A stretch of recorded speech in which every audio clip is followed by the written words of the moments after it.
Malamig ang simoy ng hangin sa terminal ng bus. Noong gabing yon, 1 taon na ang relasyon ni Sara at Bong.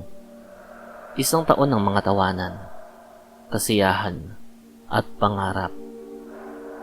Sa paningin ng lahat, sila ay perpektong magkapareha.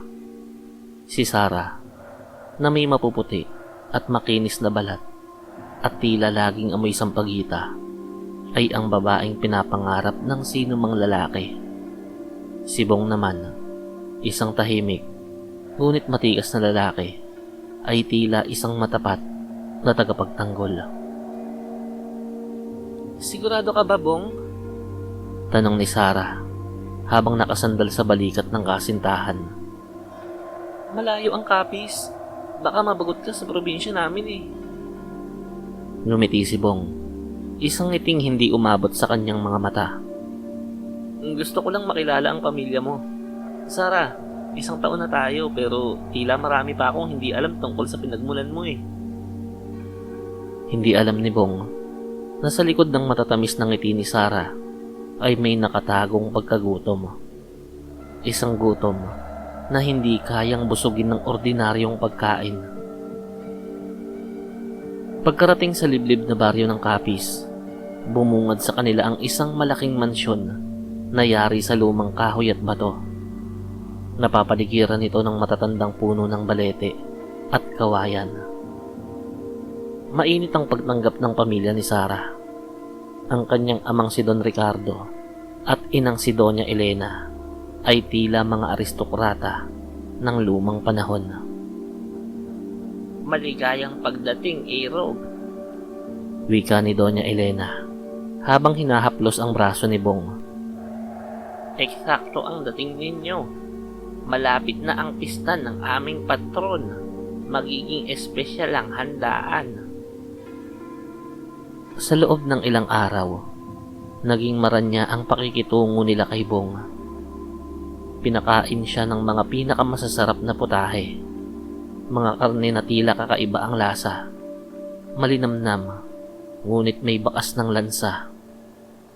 Ngunit napansin ni Bong ang mga tinginan ng mga pinsan at tiyuhin ni Sara. Para silang mga lobong nakatingin sa isang tupa na pinapataba bago katayin.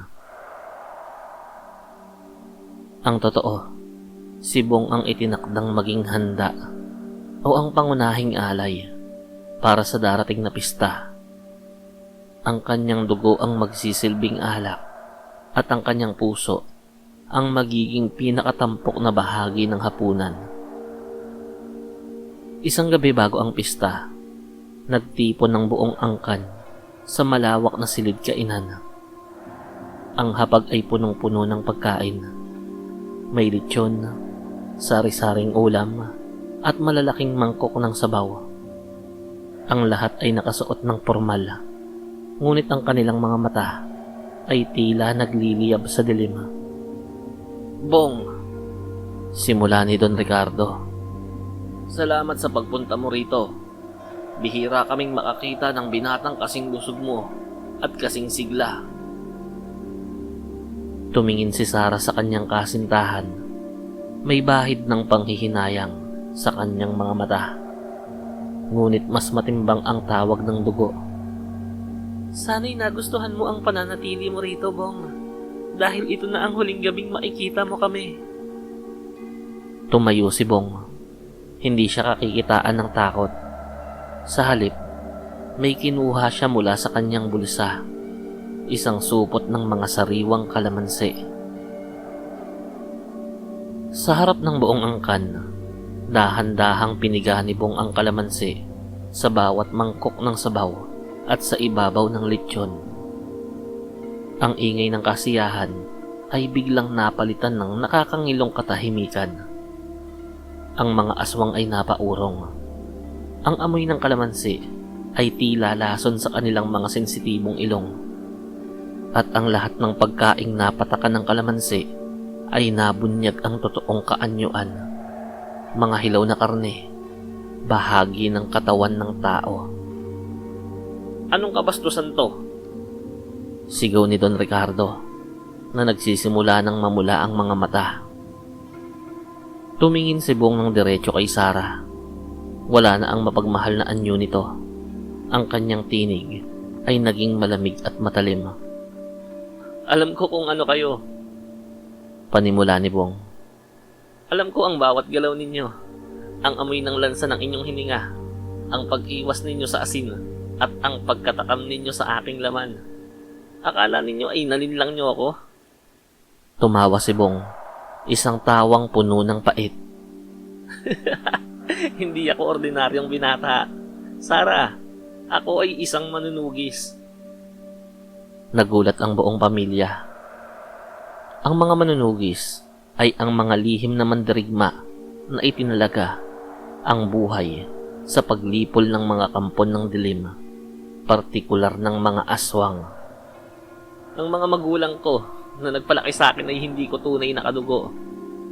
Patuloy ni Bong habang inilalabas ang isang balisong na gawa sa pilak at binasbasan ng dasal. Sila ang kumupkup sa akin nang matagpuan nila akong umiiyak sa tabi ng bangkay ng aking mga tunay na magulang. Ang mga magulang ko, kinain ng mga katulad ninyo.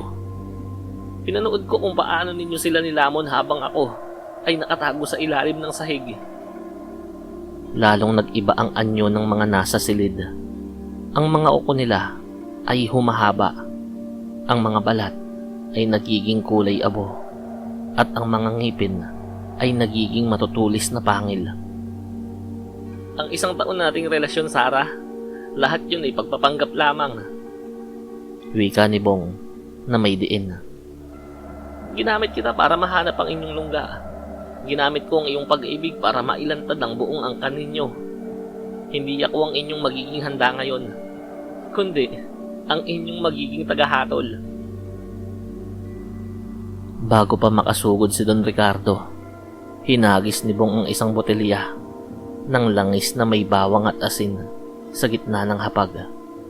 Sumabog yun, at ang bawat patak na tumama sa balat ng mga aswang ay nagdulot ng matinding pagkapaso at sanhi ng kanilang mga pag-atungal.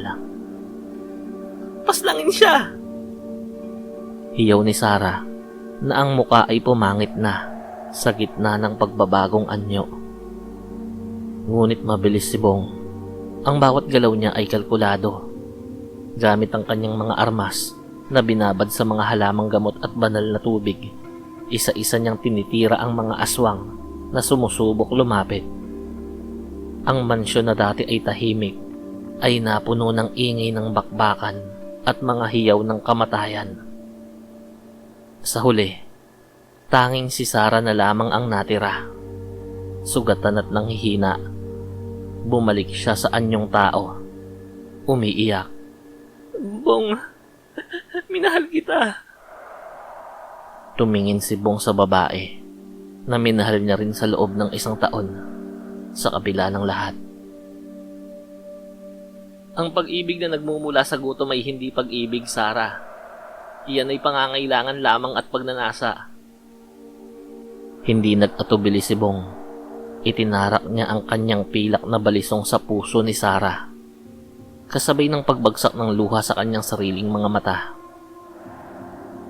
Natapos na ang misyon, ngunit ang sugat sa kanyang puso ay habang buhay ng mananatili.